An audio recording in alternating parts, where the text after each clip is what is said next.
The Wycombe Wanderers Show. Welcome to the latest edition of the Wycombe Wanderers Show. Of course, since we last spoke, so much has happened, hasn't it? But we do have our first points of the season at the third time of asking in League One. A fantastic 3-2 victory, if you hadn't heard, at home to Leyton Orient on Tuesday night. It was certainly an enthralling game.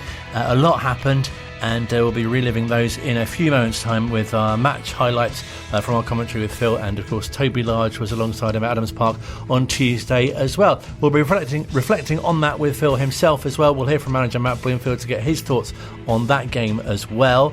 Also, coming up later on, we'll hear more from the manager as he looks ahead to the second of back-to-back home games in League One as Burton Albion visit on Saturday. Quite excited to let you know as well about the return last week, of course, of our regular feature with the Wycombe Wanderers Ex-Players Association. We spoke to Marcus Bean, of course, is quite famous for a particular goal, and then went on to score another one after some T-shirts were made as well. Also, this evening, we're having a bit of a series coming up, thanks to the Wycombe Wanderers Ex-Players Association, to mark 30 years of the club in the Football League. And I'm especially excited because, I'm easily excited, as you can tell. I know what's coming. But to be speaking to the man who led the club to the Football League 30 years ago. Also, the person who was inducted on Tuesday night at half-time on the pitch with Mark Gateskill, the Chief Executive of the Wycombe Wanderers Foundation, as the Honorary President of the club's charitable arm. We're finding out more about that this evening when we hear from someone who needs no introduction, apart from the fact that I've just built up quite a lot of the introduction.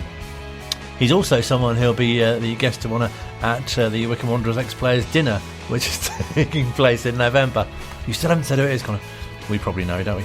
It's also someone who did the draw for the second round of the EFL Cup last week, and was seen, if you saw the draw you'll know this, but he was seen, instead of talking to the microphone, he was talking to the balls each time he drew them out. I thought I should mention that because it's covered in our chat. So a chat with Martin O'Neill is on the way. I think that needed explaining, because otherwise, if you didn't know that, it would sound a bit of an odd question when it's brought up with him. But first, here are some highlights from Tuesday night. Good evening and welcome to Adams Park, live from the Bill Turnbull Gantry. I'm Phil Catchpole.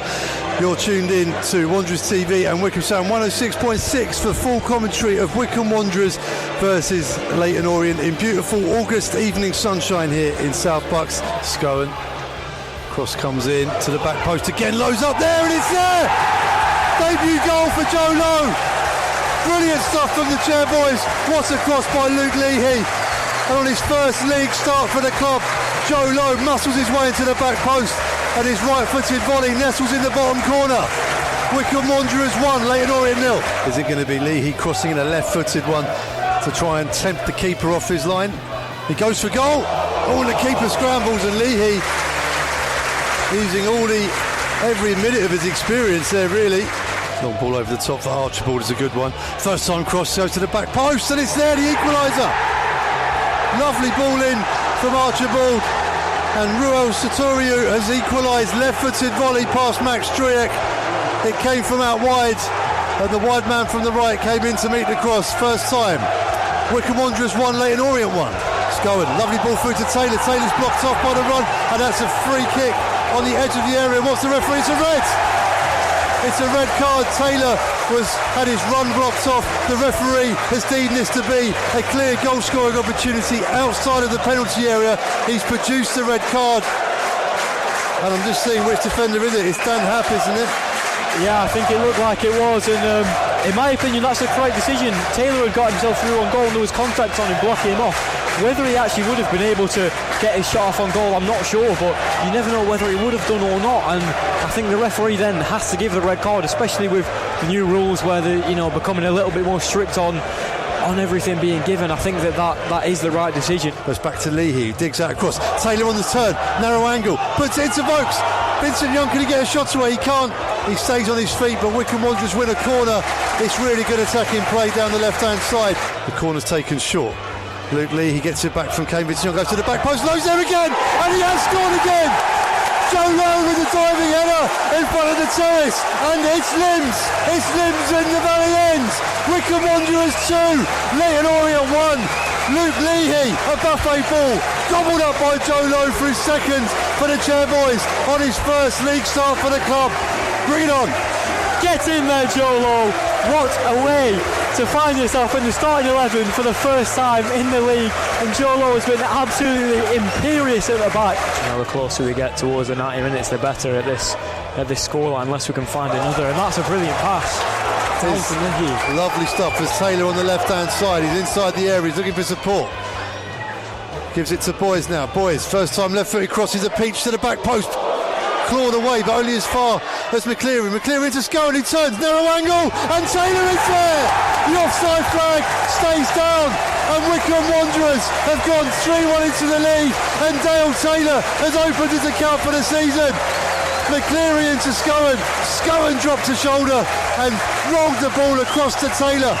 And there we are, Wycombe Wanderers 3, Leighton Orient 1. Long throw into the box. Headed clear by Potts. Shot comes in, it strikes and hits the soon, it's in there. And Lorient are back in this one. A scrappy goal. The shot came in, it was tested down by Lowe and it fell nicely. Beckles is forwards, it's not comfortable for Wycombe. Potts heads clear. Scowen is there as well. Wycombe need to get something on it, and Leahy does. And Leahy sees the keeper off his line. He's got Boys to his left, and Leahy just chips it down, and the whistle goes. Wycombe Wanderers have got their first win of the season. A breathtaking game here at Adams Park. Leighton Orient played their part too. It finishes 3-2. It was 1-1 at half time. The red card really brought the things to life. Wycombe Wanderers made the extra man count and went 3-1 up, but Leighton Orient were dangerous on the counter throughout. They got it back to 3-2. The 10 minutes went up, and it's been tight, it's been edgy, it's been entertaining stuff. Wycombe have played some great stuff this evening too. Toby, what a game. Who's your man of the match? Oh, there's so many that I could give it to. I think Luke Leahy is one who's been so involved. I think Dale Taylor's put in such a good performance, but there's only one man. A brace on your first start at Adams Park. My man of the match has to go with Joe Lowe. But finally, the final whistle went, and season 23-24, we have liftoff. Come on, boys. Matt Bloomfield deserves that for all the work that he's put in. The fans around Adams Park deserve that. The 1887 got to shout out them. The atmosphere was so good, and I can't help but feel like they've improved it. The Chairboys at home watching, you deserve that. Get in there with him. Late news, Leighton Orient assistant manager's just been shown a red card. Richie Wellens is lining up for his, and here it comes. Richie Wellens is sent off after the full-time whistle as well, and he's going back for more. I think he just wants to shake hands with the officials in what can only be seen as a sarcastic display of gratitude at the end there. Richie Wellens absolutely furious. His side will come again after tonight. So then, Wycombe Wanderers, Joe Lowe at the double. A first goal for Dale Taylor seals the points. Full time at Adams Park. Wycombe Wanderers 3, Leighton Orient 2.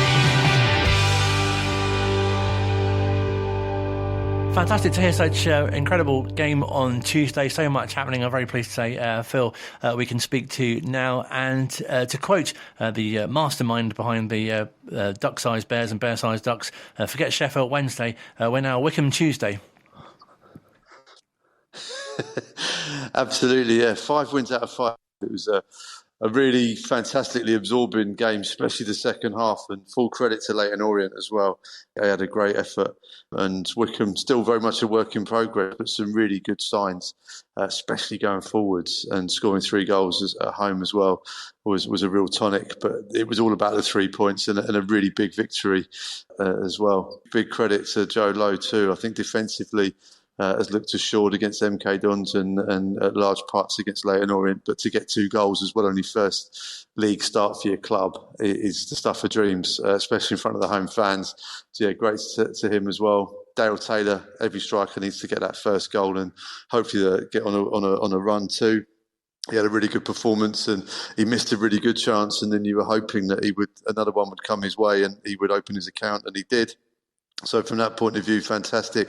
He's looking like he's building up a good relationship with Sam Vokes, and that's going to get stronger as the games go on. So that's exciting to see. And it was lovely to speak to Matt Bloomfield after the game, who enjoyed the victory too. Oh, what a game. Incident packed, wasn't it? It did everything, sending off, goals, either end, late drama. There was a goal malfunction. We could have had more than what we had. I thought we looked a real threat in attacking areas. There's other bits I'd like to tidy up a bit better, I think, to be honest. But I think relief around the ground. I think you could tell the last 10, 15 minutes that, the first win hadn't come yet, and we were kind of getting a bit edgy and defending for our lives. But it's certainly a relief to get that one on the board.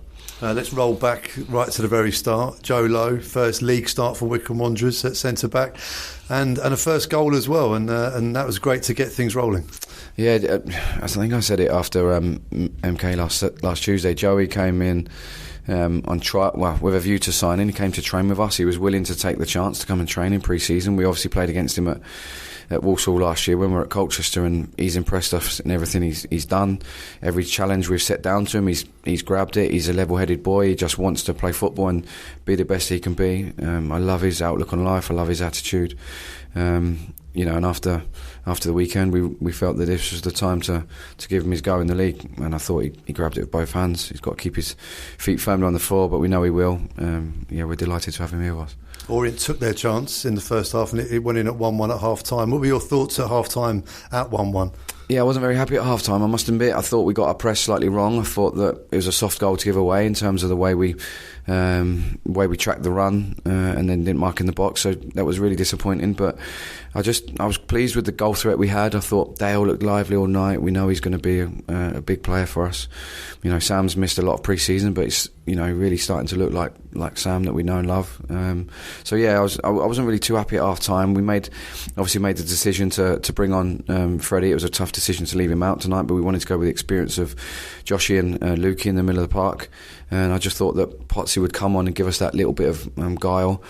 Killian's missed a lot of pre-season as well with his at Palace, so we felt at 45 minutes it was just right to change shape and go to 3 in midfield and let Freddie come on. And I thought the ball he passed through to Joshy, and then the way we created ended up in a sending off, but Dale was through on goal. So yeah, it just felt like we needed something at half time, and I'm glad what we did paid off. Lit the touch paper, that red card. What was your view on it? Yeah, I mean, it's a lovely pass. Potsy's accepted it, passed it through the lines. One of the main reasons we wanted him here was his ability to pass through the lines. Joshy playing slightly higher in the 8, again accepted and played. 2 passes were through them, and Dale was through on goal. Vokes got out of the way, and Dale was through. He got pulled back. It's a red card. I'm not sure there's too much to be discussed about that, if I'm honest.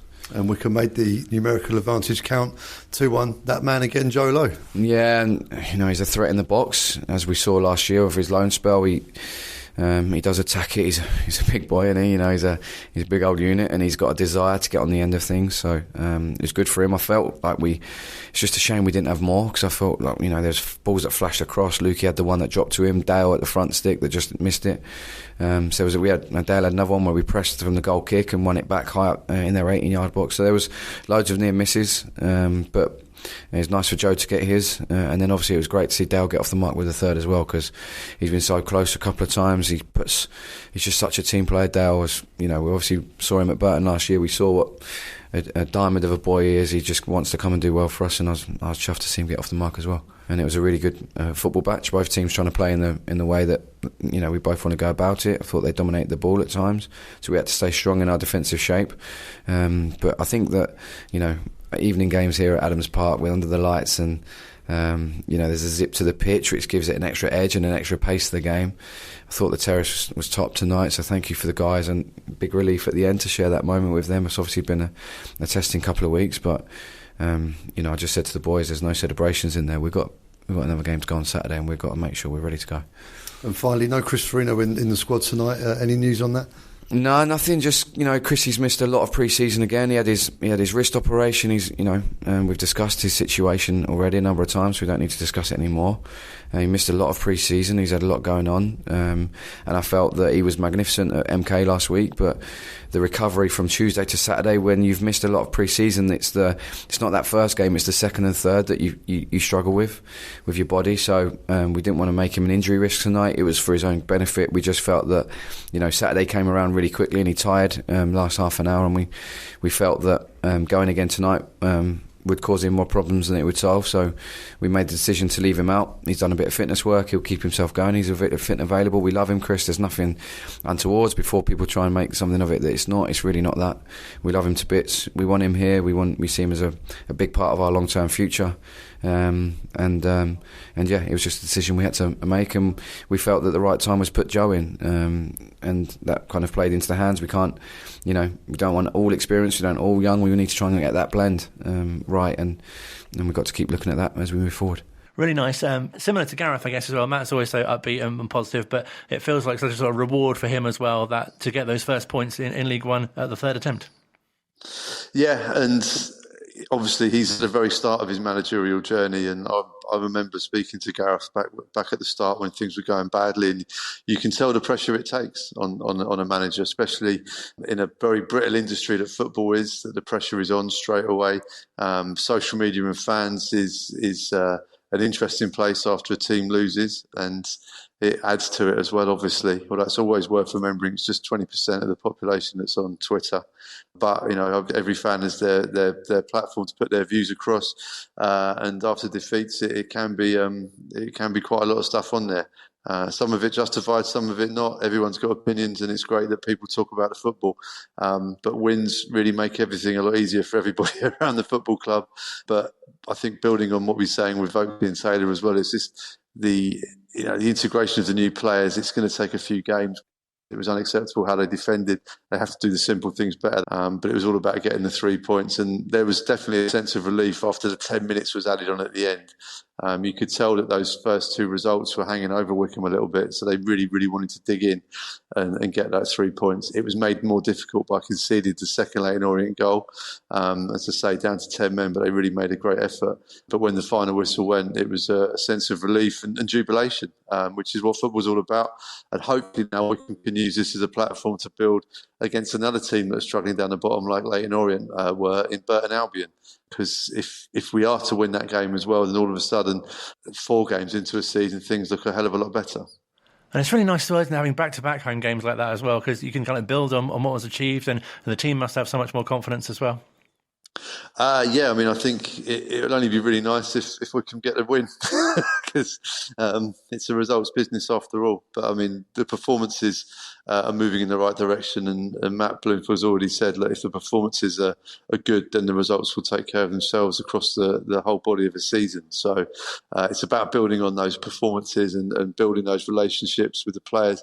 And the other relationship I thought that was excellent on Tuesday was a relationship between the players on the pitch and the fans in the terrace and the family stand and the Frank Adams stand, because there was some really great noise across all fan sections on Tuesday night and the away end as well. It was a really great atmosphere, and it was really great to hear the Wycombe fans in good voice. The players must take so much from that as well, and sort of the online comments that you adhere to as well. It really shows, doesn't it? It's easy to support the team, when they're doing well and winning and things are going well, but just as important, if not more so, to really back the team when the results aren't going in their favour. Exactly that. It's there's always a discussion, isn't it? The team should be the ones who enthuse the fans, and then the team will say, we have sometimes when we're struggling, we need the fans to pick us up as well. Look, every fan has a different reason for coming to football. Every fan, there'll be some that will just clap and cheer no matter what. There'll be others who love to come and vent and let off some steam and have a moan as well. And these are all perfectly valid responses for football fans. But yeah, last night I thought was really excellent. I thought the boys gave the fans something to get behind and cheer. There were times when the fans needed to help them out, and they did. And they were rewarded in that as well. And I know the team were appreciative of the much improved atmosphere last night. And long may it continue, and hopefully that can continue to build. We saw it at Lincoln with their fan group, the 617 Squadron, leading their whole stadium. Not just this fan group in particular, it's about all of the fans coming together. And they've been going since 2011, and they're a phenomenal force up at Sincil Bank, and that's something I think for Wycombe to aspire to and to build to and hopefully eclipse. And really exciting for yourself as well to see the potential that's in especially the new signings, I guess, but the whole group coming together as well. Yeah, it's a squad game.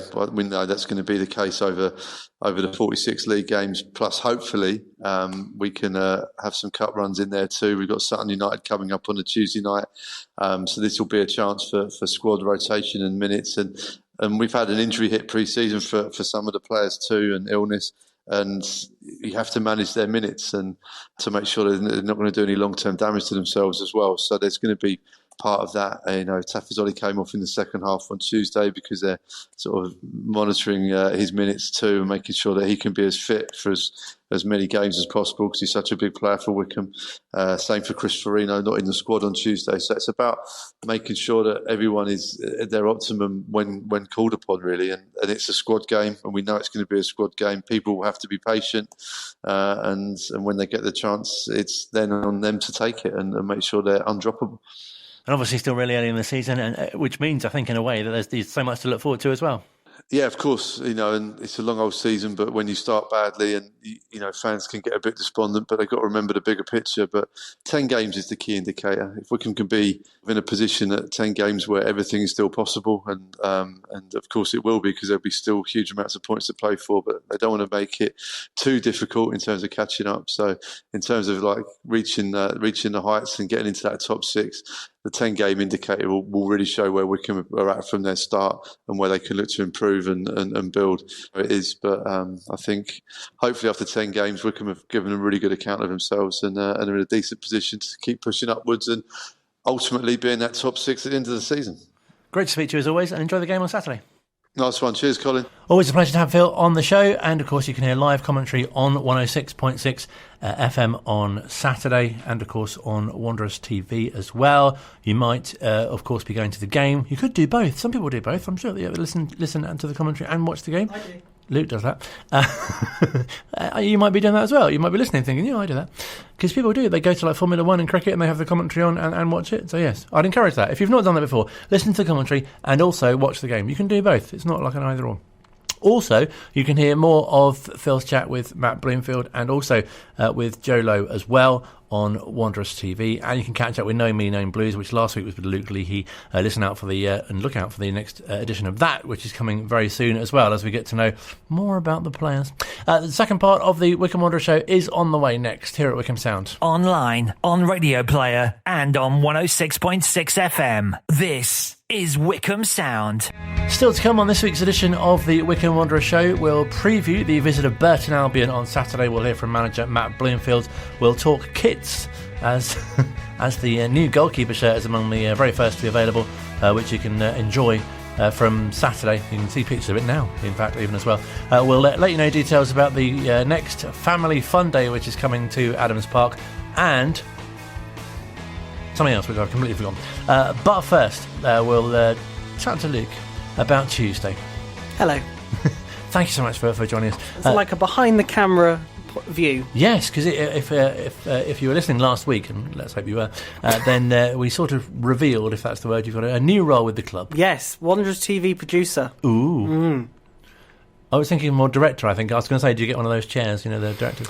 No, but I would like one of those. If Mr. Kuhig is listening, that would be nice. Yeah. Yeah. Yeah, just put your request in. Yeah, exactly, yeah. So, give us a bit of an insight as to what was involved on Tuesday with your Wanderers TV role. It was a bit weird because there was no Wycombe Sound-like stuff. So it was like, I don't have to run outside to a car park, which was quite nice. But you still did cover quite a bit of ground. But I did quite a lot of running inside instead, which was good because it wasn't raining, so that would made things a lot nicer. So obviously Martin O'Neill, who we'll hear from in a bit, was there on Tuesday to be announced as honorary president of the foundation. So that involved running from the Bill Turnbull gantry at about. I went up. Did you say running? No. Okay. If I run down the Frank Adams end, I would be dead. So I went at sort of halfway through, sort of 30 minutes into the game. So I thought that gives me enough time to get through like the gates and background, which was fine. And then on the way, so we did all that, which was great. Great for Martin O'Neill to be there. It's brilliant for the foundation. And having Martin there is always good. It was really weird though because the place went quiet. Normally, when things happen, sometimes you get fans talking. It went silent. Everyone was listening to Martin, which just shows sort of how much everyone respects him. So that was really, really interesting to know. And nice for you to be on the pitch while that was happening as well. Yeah, it is. Although I always have someone in the back of my head sort of just going, don't fall over. There's a lot of people looking at you. Don't make an idiot of yourself, which I do quite easily. Yeah, easily done, I can imagine. It really is. So that was cool. And then I had to go back up to Bill Turnbull gantry. But this is when all the red cards was sort of happening. You could tell something was about to happen. So while I was inside the Legends Lounge, I could hear it all kicking off. So then I did run sort of through the stairs back up to the gantry and was like, "What's happened?" It was like, "There's been a red card."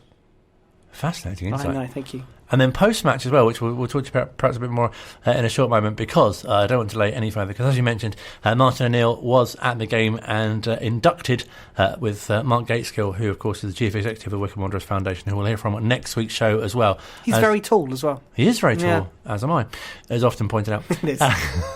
People do say that. You're very tall, thank you. It's more of an observation than a compliment. True. But yes, Martin O'Neill inducted as honorary president, and I caught up with him the morning after to find out his reaction. I really enjoyed it, I must admit. It's an absolute privilege to be back. And, some things have changed and some things haven't changed. But it was really, genuinely, really nice to be back. And you've got this title as honorary president, which sounds very grand, of the Wycombe Wanderers Foundation, but fantastic for you to be able to, pass on your experience with the work that they do in terms of inclusion and the community and getting the best out of people. I think that's exactly right. It is precisely that. It wasn't when I was manager of the football club quite some time ago. There weren't any additions like foundations, anything like that. In fact, the first time that I probably really knew about foundations was when I went up to Celtic, and theirs is pretty big, I must admit. Wycombe's will grow during the time, but you're saying absolutely the benefits for the community would be terrific.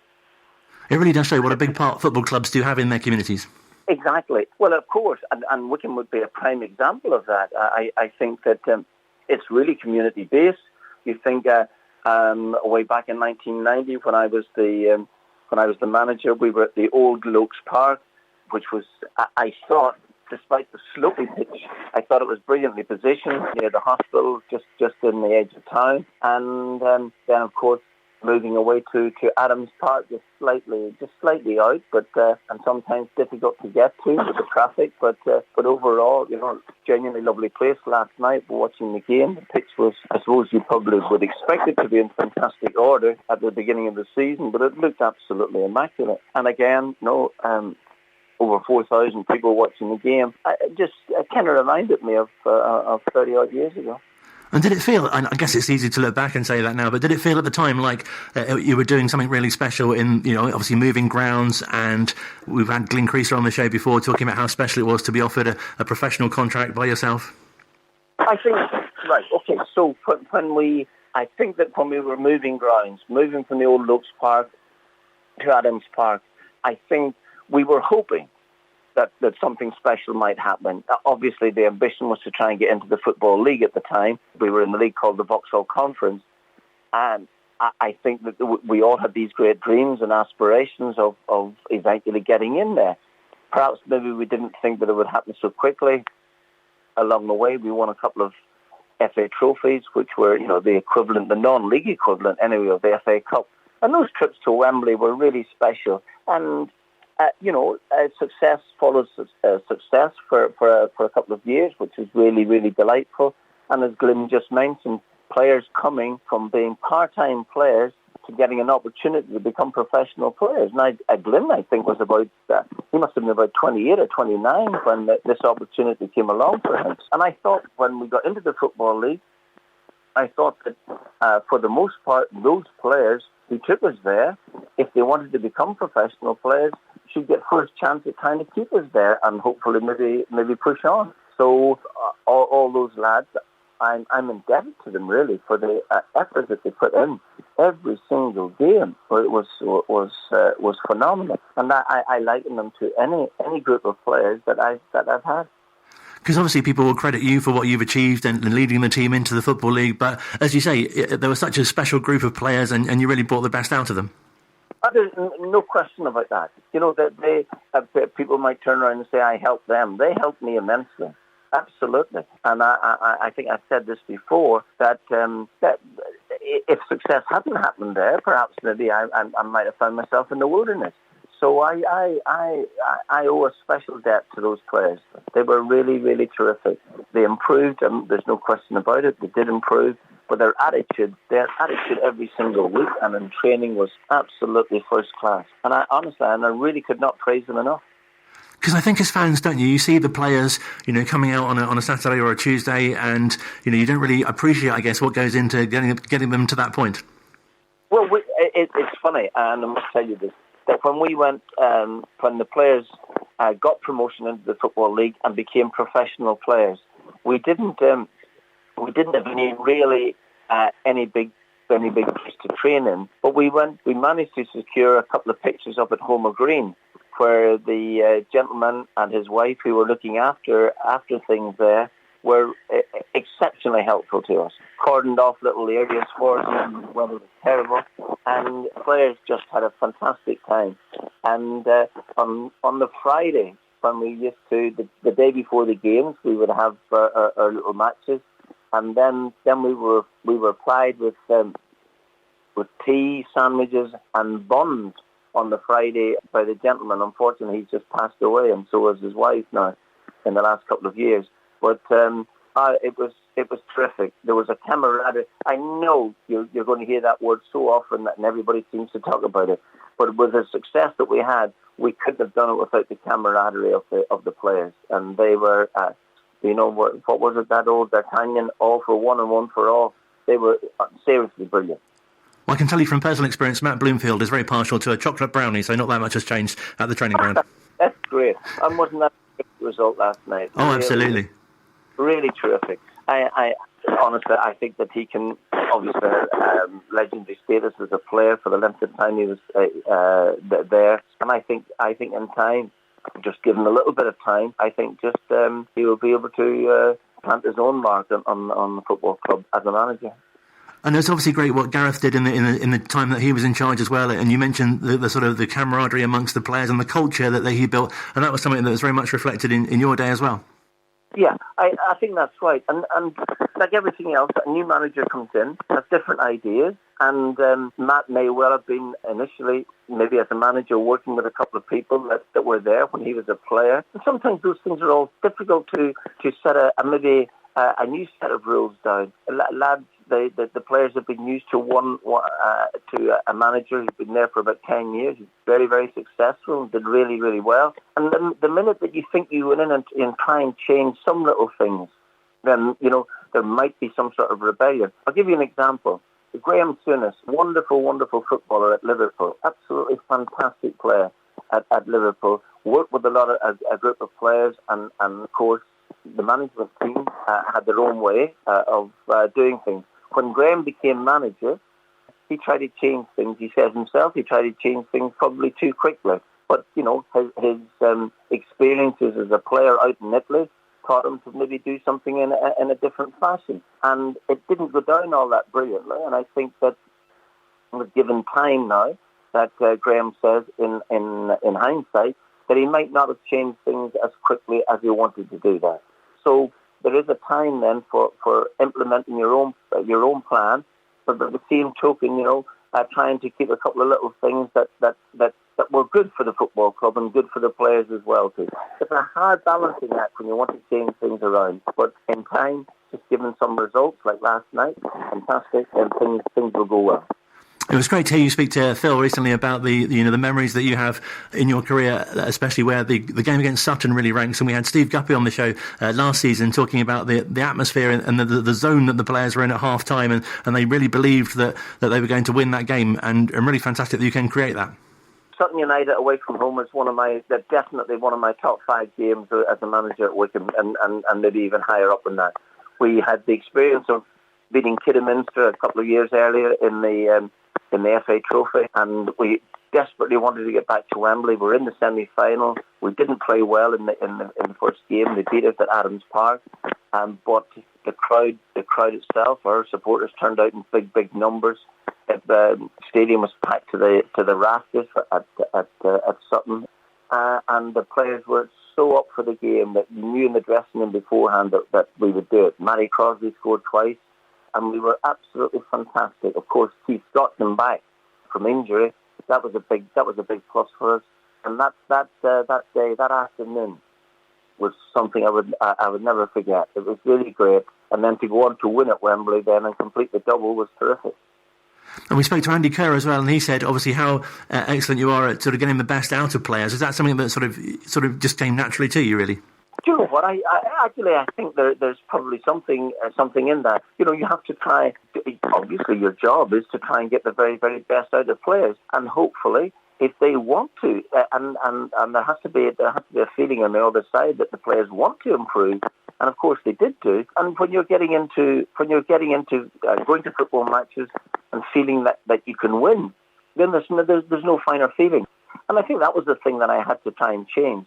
I inherited a very, very fine set of players, but as Matty Crossley has often said to me, they couldn't win often enough, and that was the point, you know. And winning or losing didn't seem to be the be-all and end-all of their footballing existence, and I wanted to try and change that. And I think obviously I was able to do that, but again, you have to have response from the players, and that was terrific. And does it feel like 30 years ago, getting the club into the Football League, especially, you know, what you've gone on to achieve since? I couldn't believe it. I really, really cannot believe it. I must admit, can't believe it. Honestly, that the opening game up at Carlisle United when we couldn't get a breath for about 20 minutes in the match, and we thought, wow, this is going to be really tough for us. You know, players becoming professional players, opening league game. It was incredible.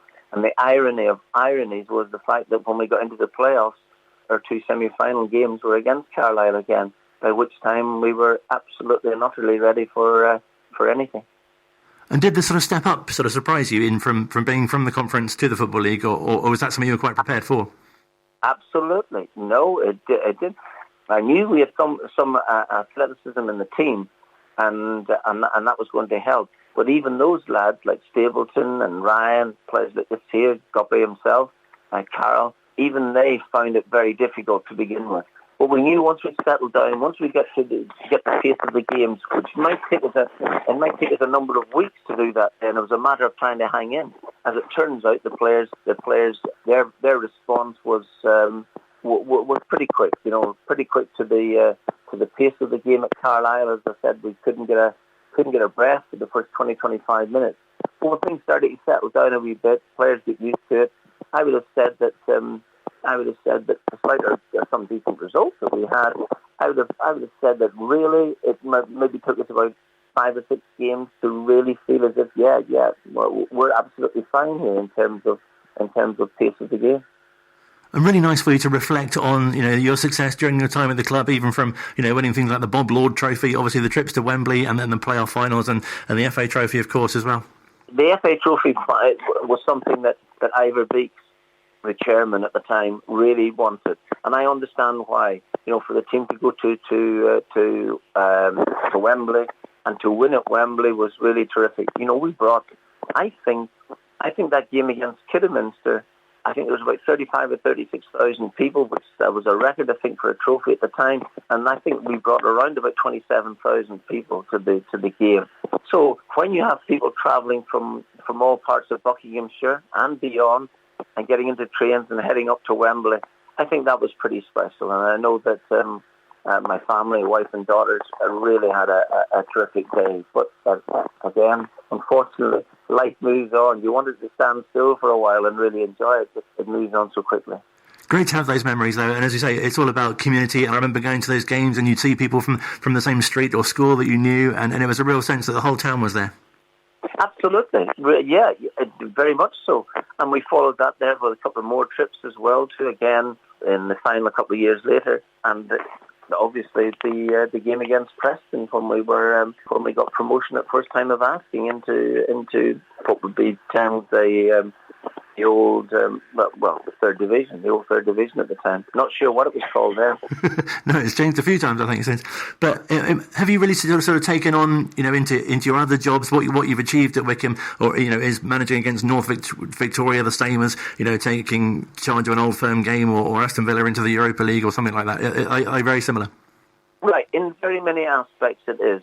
Wycombe Wanderers was really important for me at the time. As I think I said to you earlier, if the results didn't go so well, you could maybe find yourself in the wilderness very quickly. And I put heart and soul into it, moved my family down. We lived in a really decent place in Nottingham, but family moved down children went to school here. We were in rented accommodation for a long period of time, and most evenings I was out watching football games. I needed to know what the strength of the Vauxhall Conference was, and the leagues below that, because maybe we might be able to find a gem or two playing in leagues below the Vauxhall Conference. So all of that there was part of my job, and which I relished and took it upon myself, to do it, because one, I wanted to do it, and two, I wasn't going to find out anything about the Vauxhall Conference by sitting in the house. So I had to get out, and I put heart and soul into it. I think most evenings I would have been at football matches, certainly within the Buckinghamshire area, and a bit beyond that. And you're still very much in demand today. Your book's been very successful. You've been on TV, talking to balls, doing cup draws, and on the radio as well. I'm talking to balls now. That's that's the new one, I must say. And so I think that I was probably trying to get Wycombe a decent draw, and incredibly we should be drawing against Sutton, So, the talking to balls and having a bit of fun at the same time. Well, it's been a real pleasure to catch up with you. Thank you so much indeed for your time, and congratulations, obviously, on all your success, and brilliant to reflect on. Hopefully you'll be speaking about it in another 10 years as well. Oh, thank you very much indeed. I really appreciate it. Really do. Thank you very much. Fantastic to chat to Martin, of course, who was at the ground on Tuesday. You might well have seen him there. And a big thank you to the Wycombe Wanderers Ex-Players Association for the opportunity as well. Part of a series where we're marking 30 years of Wycombe Wanderers in the Football League. Online, on Radio Player, and on 106.6 FM. This is Wycombe Sound. Final part of this week's Wycombe Wanderers Show. What, already? It goes so quick, don't we? I'd just like to jump in here and say, if you hadn't noticed, Colin's quite a large fan of Martin O'Neill for several reasons. But it's always lovely when Martin's on, because you just are like a child at Christmas. Thank you. Is it true? It's very exciting. I know. You're even smiling now. I am. Yeah. If you'd have told me 30 years ago that you'll get to chat to Martin O'Neill, I'd be probably just as excited. You were, yeah, exactly, yeah. A bit of a higher voice as well. Yeah. It was fairly high then, wasn't it? Yeah. Thank you very much. Still to come, though, we'll hear from the current manager, who I'm always excited to speak to as well, even little room with brownies. You've not given Martin O'Neill any brownies, so... No. No, that's the point. I should always carry brownies with me. You should, yeah. Just in case. Just in case. You never know when a brownie presentation opportunity exactly. might... If you've just tuned in, this makes no sense to you at all. We'll hear from the current boss, Matt Bloomfield, as well. Just as a heads up, of course, if you've been following the Women's World Cup, we'll find out next week, after the final, of course, how the Lionesses Lionesses. Absolutely. How the Lionesses have impacted the chair girls. We'll hear from Wycombe Wanderers captain Cara Howes. We'll also hear from the manager, these coaching staff, and some of the players as well, on what impact England women's footballers have had on them. But first, kit news. Yes, good news, everybody. The shirts are on their way. Wycombe Wanderers announced earlier on today that the first delivery of home and away shirts are due to arrive over the weekend, and shipping will begin next week for fans who've placed a pre-order. Shirts will then be available to purchase in-store at Adams Park later this month once the pre-orders have been fulfilled. Exciting news if you have small children, because baby and toddler kits, and possibly if you're an adult that likes goalkeepers, the home Mardi Gras keeper shirts will be available to buy from the shop this weekend onwards, along with a section of Hummel leisure wear and training wear. I say. Which I believe is the hoodies, I think. I'm a big fan of the training wear. It's very nice. The coats, I can tell you, are excellent at keeping water off you. Water repellent coats. Yeah, they're very good, aren't they? That's what you want. Also, you've got some Family Fun Day news. Yes, because Family Fun Day is always excellent at Adams Park. Obviously, we're being there is a very small part of it, but they have lots of activities going on. And the next Family Fun Day, sponsored by Buckinghamshire University, has been confirmed as the Carlisle United game, 30th of next month. So right at the end of next month, they're going to have lots going on, including Q Little Pigs. Pardon? Exactly, some little pigs. Football, I don't think that means Wycombe Sound, possibly, I'm not sure. Football activities with Wycombe Leisure, Beauty and the Beast activities with the Wycombe Swan, and much more. Season ticket holders can buy them now because they went on sale on Monday. General sale is on the 23rd of August at 10 a.m. All the details on the Wycombe Wanderers website. Did you say cute little pigs? Kew, like Kew Gardens. Oh, I see. It's a petting pig thing. Initially- In Amersham, apparently. Who knew? Initially, I thought you meant you had to queue. Well, you for might them. have to queue for them, but there will be some. You might have to queue for cute little pigs. Fantastic. You're welcome. Great pig news. I didn't Thank you very realise. I didn't much. realise they'd be brought up on the show as well. It's you never know what will happen on this show. No, exactly. Coming up next week, by the way, Cute little pigs. there was mention of donkeys earlier as well. That was true. Yeah. This has got very farmyard. I don't think that's the right word. Have I mentioned what's coming up on next week's show?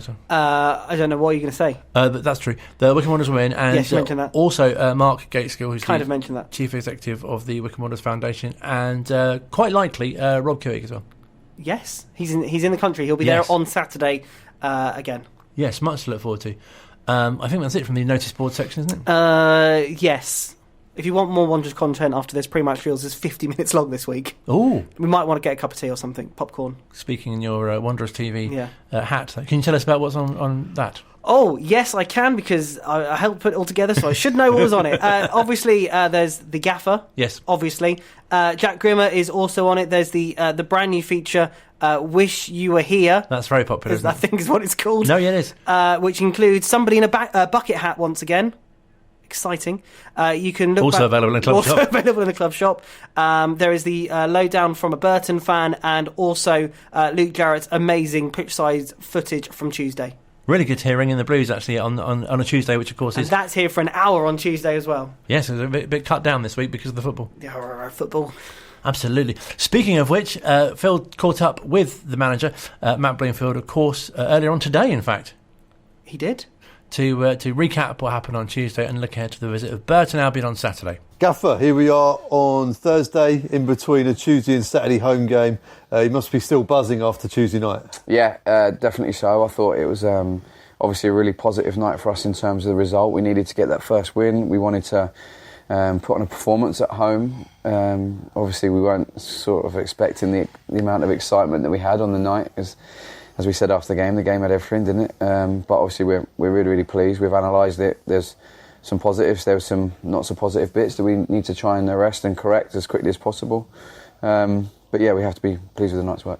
Some really good signs across the pitch as well. Players really getting to know each other's games as well. And we talked to Jack Grimmer earlier, and he was saying there's only certain things you can do at training, but sometimes match days really kind of cement those relationships. Yeah, and I don't want to bore everyone with repeating the same lines, but we have to remember that we did miss most of pre-season with this group. Live match situations in pre-season are the time where you iron out pressing situations, defensive situations, building relationships on the pitch, but unfortunately that wasn't to be, so we have to try and get the boys up to speed and get them cohesive as quickly as possible.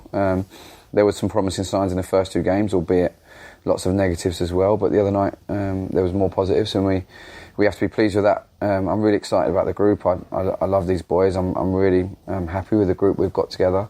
But I was after the first two games, and I'm still am after Tuesday night, and we have to make sure we keep moving forward. One result doesn't change anything in my mind. We have to be ready and hungry for Saturday. And a great opportunity to build on this on a Saturday afternoon as well, hopefully put on a really good show for the fans. If the sun's out as well, it'll make it even better. Yeah, obviously Saturday afternoon we want to win the game. If the sun's shining, the guys, I want to say thanks for the atmosphere the other night. I thought it was top. I love Tuesday nights at Adams Park. The lights are on. It was great. It was lovely to share that moment with the terrace after the game. But we will need to be ready for Saturday. This is going to be a tough game against a good Burton team, and we've got to be ready to go. We've got to be hungry, and we've got to be ready to go, mate. We're a few games into the season now, so we can talk a bit about the law changes that came in, because Tuesday was quite a good example of that. We had both players on both sets of teams booked for time wasting. We had coaches getting sent off or booked during the game, sent off after the game, and then not able to or not allowed to do their media commitments. Lots going on around the game. What do you make of the changes? Yeah, I think that it's actually a bit like the player relationships. It's only once you actually get into the season you realise how much the game has changed. Even the multi-ball means there's less time. When we're trying to get tactical information onto the pitch, there's a lot fewer opportunities to do so because the ball's in play more. Usually, with the ball goes in the crowd, you can get some information onto the lads. That's not so because the balls are back in play. So that's definitely changed from our side how we get information onto the pitch. The amount of added time at the end, we've spoken about that. There's going to be a lot of extra football for the boys to play, so recovering, especially early season, Saturday, Tuesday, Saturday is tough, so you have to look at that. Obviously our conduct on the side, you have to be really mindful of that. It's hard because it's obviously an emotional game and we care deeply about what we do. That's why we do the jobs we do, and we're all desperate to win. I understand that we have to be respectful towards the officials, and I try that at all times, but sometimes emotional reactions happen like that and you have to be mindful of what you're doing on the sideline. So I think there's been plenty to get to grips with, maybe a lot all in one go at the start of the season when we're only given a couple of weeks' notice, but it's the product and we have to be mindful of the fact we're trying to look after it and make it as enjoyable and as entertaining as we can. But ultimately we're here to win. What was the directive about the conduct in the technical area? Because you've had a booking, right? We've definitely had a talking to. Yeah, I got booked first game, so it was, for me, I thought we had a penalty. I made my claim about the penalty. I thought it was a stonewaller on Josh Scowen. Wasn't given. I didn't realise I was going to get booked for that. But again, I wasn't disrespectful in my protest. Apparently I threw my chewing gum, which is not allowed, so I deserved booking. And Saturday, Burton Albion, who've struggled. They finished the season brilliantly under Dino, but they're struggling this time out. Yeah, I think they built, obviously from January to the end of the season, they made some really astute loan signings. I thought they strengthened really, really well in January. They're a really hard-working, really high-energy team. So we know that they're going to want to come on and give us a stern test on Saturday. I think Dino's done a great job there since he took over last season. So they've signed some good players. Maybe they've been unlucky with a couple of injuries early season, but it's going to be a tough test for us. We have to concentrate on ourselves. We have to make sure that we have our energy levels up, and we have to make sure we have our performance levels up, because we want to go and have another good day on Saturday. And how's the squad looking coming into the Tuesday night game? It was just Jason and David Wheeler who were missing through injury. Any updates on those guys? No, they're still unavailable. Dave and Jace obviously missed all the pre-season. They're working their way back out. They're out on the grass now, but they're still not back in with the group. Obviously, we're building up the fitness of a couple as well who did miss pre-season. We're trying to get Vokes's minutes up. Josh Scowen's gone and played a lot of football in the last couple of weeks. Obviously, Chrissy Farino missed a lot of pre-season as well, hence why he missed out on Tuesday night. So we have to be really mindful of the fact that we can't break anyone this early in the season. So we have to make sure that we got a couple of knocks the other night as well. Taff and Dale got a couple of knocks. We have to assess them over the next 24, 48 hours and pick a team that we believe is ready to run and ready to go and perform.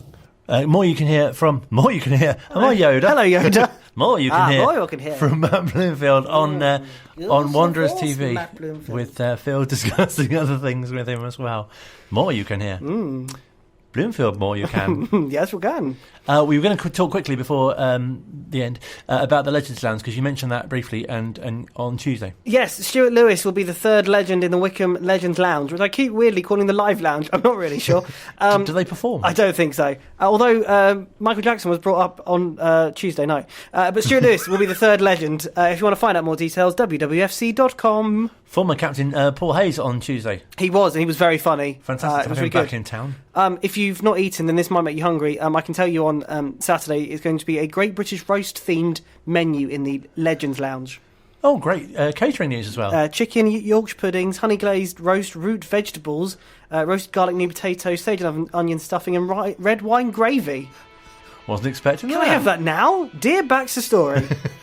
We've had Q pigs and now we've had roasts. Sorry to those little pigs. They're not mentioned on here, it's fine. It's just chickens. Absolutely. Yeah. Oh, great news. Yeah, the Legends Lounge is really fantastic if you've experienced that already this season.